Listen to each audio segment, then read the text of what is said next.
back. I'm Darley Justice. Hip-hop is as big as ever, and as an artist, I am especially proud to talk about the influence that the empowering genre has had on the world. But when you have the power to spread a message, how do you use it? Today, we're going to be answering the question, should there be more positivity in the genre, or should it just be left as is? Now, what do you think, Olivia? I think that it doesn't need to be more positive. I think, yeah, some people say it's too negative, blah, blah, blah, but it's an art form. Music is a form of expression, and I think that people should be allowed to say what they want to say without having people critique them and come at them and yeah, so that's what I think. Right. I think that that is an argument that many people have decided to use, but I think that the opposing side may say, hey, that's a cop-out. You know, when you have the power to influence sometimes millions of people, you should definitely use that power for good. Yeah, that's right. And I feel like, you know, there's so many young kids in the world today. There always have been, there always will be. I believe that children are our future. Well, what do you you're knowledgeable about some artists. Right, no, and I mean, you know, I think of things like Kendrick Lamar's album, Right. Damn. I mean, kids are gonna see that. Mom, what does damn mean? What are you gonna say? What are you gonna say? Some kids, that is a So decent negative. point. We laugh, but hey, I mean, when we even talk about some words that are used in the genre in and of itself, you know, damn isn't a word that's acceptable in some households. You know, and darn is also not a word. You know, like there are very explicit words, and some of the music has explicit content, but there is a very thin line between what is like the content that's put out in the audience and like what is allowed to be heard and what isn't. I mean, I think that if, like you said, if a kid saw Damn or whatever and they asked their parents about it, if they didn't see it on Spotify or wherever they're getting their music, they're gonna see it and hear it somewhere else. They could be hearing it at school, in class, from another kid. There's no way to protect children from hearing these words, no matter where you live or how you raise your kids. And if they do ask, the parents should just explain it to them and be like, this is not like an appropriate word for you, but like you'll understand when you're older, all that kind of stuff.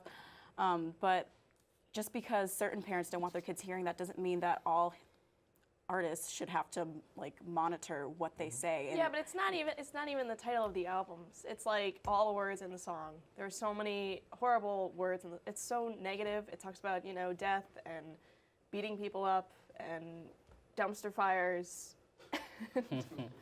I mean, is that really acceptable for young children?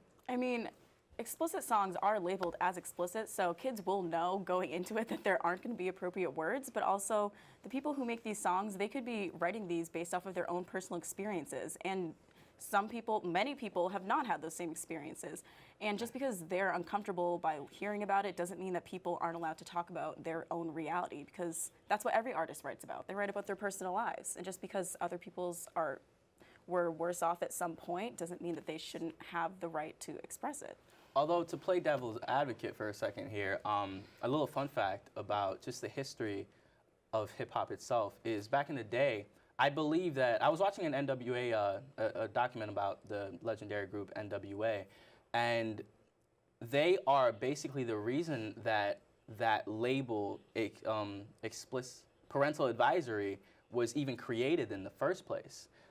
If I'm not mistaken, I hope that I'm not, but what would you have to say about about that?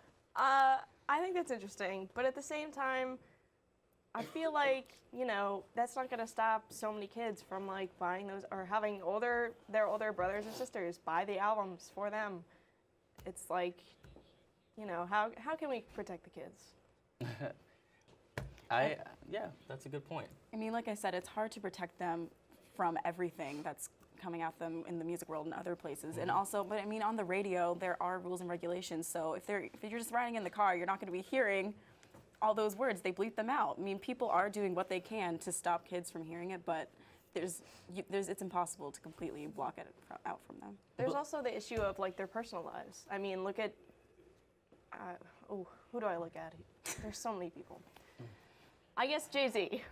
He cheated on his wife. He cheated on Beyonce. Like, if Well, you're that's if you're teaching people, you can. speculation, I know, but if it's still speculation, like kids are gonna see that and they're gonna know. Well, not kids. Basically anybody. They're gonna be like, if you can cheat on Beyonce, then can't you cheat on anybody? And you can't. So. That is true. You should not. Right.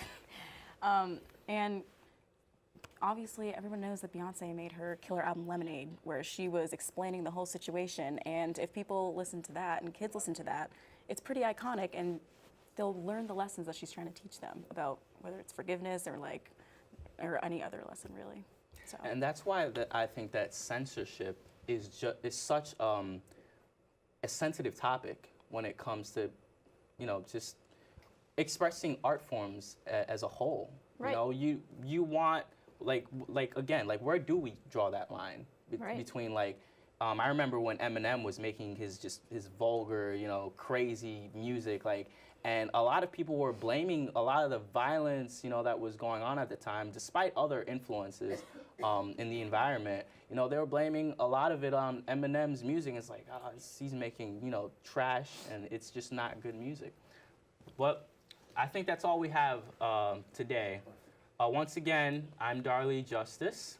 Thank you for joining us here. We'll be right back.